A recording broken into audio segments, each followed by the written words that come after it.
Vote শেষ, এবার নতুন বিধানসভা গঠনের প্রস্তুতি। পশ্চিমবঙ্গ সহ 5 রাজ্যে বিধানসভা গঠনের প্রস্তুতি। রাজ্যপালদের কাছে বিজ্ঞপ্তি পাঠালো নির্বাচন কমিশন।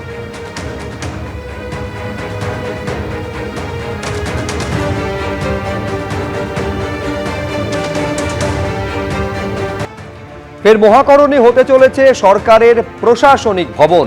মহাকরণ নিয়ে পিডব্লিউডির বিশেষ পরিকল্পনা রয়েছে। বর্তমানে মহাকরণের কোন জায়গা থেকে সরকার চালানো যায়, কোন জায়গায় বসতে পারেন মুখ্যমন্ত্রী সহ অন্যান্য মন্ত্রীরা, তা নিয়ে একটি বিকল্প পরিকল্পনা তৈরি করেছে পিডব্লিউডি বলে সূত্র মারফত জানা যাচ্ছে। ইতিমধ্যে ইঞ্জিনিয়ার এবং প্রশাসনিক কর্তারা মহাকরণ পরিদর্শন করেছেন বলে জানা যাচ্ছে। 2013 সালের অক্টোবর মাসের আগে পর্যন্ত এই যে লিফট, এই লিফট দিয়েই প্রাক্তন মুখ্যমন্ত্রী বুদ্ধদেব ভট্টাচার্য এবং মমতা বন্দ্যোপাধ্যায় তারা এই যে করিডোর মেন ব্লকের এখানে আসতেন, এবং এই বাঁ দিকের যে ঘর রয়েছে এটাই মুখ্যমন্ত্রীর ঘর ছিল। এখানে প্রশাসনিক কাজ হতো। গত 13 বছর ধরে এই বিল্ডিংয়ের সংস্কারের কাজ শুরু হয়েছে, কিন্তু অধিকাংশ কাজ এখনো পর্যন্ত অসম্পূর্ণ অবস্থায় রয়েছে। এখানে আগে মুখ্যমন্ত্রী বসতো এই পাশটায়, এবং এর আশপাশে এই ব্লকে, এটা হচ্ছে গিয়ে মেইন ব্লক বলা হয়, মেইন ব্লকের ফার্স্ট ফ্লোর।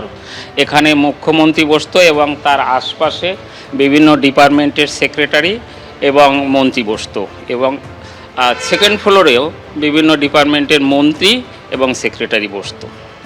এগুলো সব 2013 সালের অক্টোবর মাসের আগে পর্যন্ত।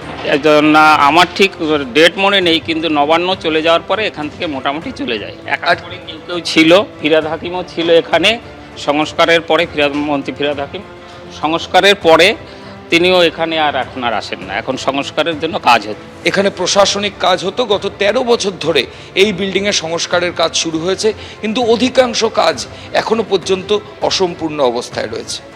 সবার সাথে দেখা হয়েছে, কোনো আলোচনার কিছু বিষয় নেই। আজ সবার সাথে মিট হয়েছে, এমনি হাই হ্যালো হয়েছে, কংগ্রাচুলেশন করা হয়েছে।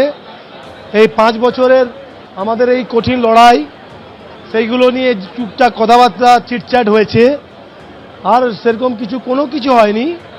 তো আপনারা নির্ভয় থাকুন। নতুন বিধায়কদের তৈরি করার ক্ষেত্রে অভিজ্ঞ বিধায়ক অশোক দিনদার বিশেষ ভূমিকা থাকে। অশোক দিনদার সবসময় একই, সবার সাথে এক, নতুন পুরনো কিছু মানে না। আমরা সবাই এক, যে বিধায়ক আর যে বিধায়ক নয়, যে কার্যকর্তা, সে বুথ সভাপতিও এক আমার কাছে, আর আছে মণ্ডল সভাপতিও এক, আর জেলার সভাপতিও এক। শেষ প্রশ্ন, দল বললে মন্ত্রীর দায়িত্ব নেবেন? পার্টি ঠিক করবে কে কাকে কি দেবে, সেটা পার্টির উপর ছেড়ে দেওয়া ভালো। পশ্চিমবঙ্গে গেরুয়া ঝড়ের পর এবার নবান্নের ভেতরে জয় শ্রীরাম ও ভারত মাতা কি জয় স্লোগান।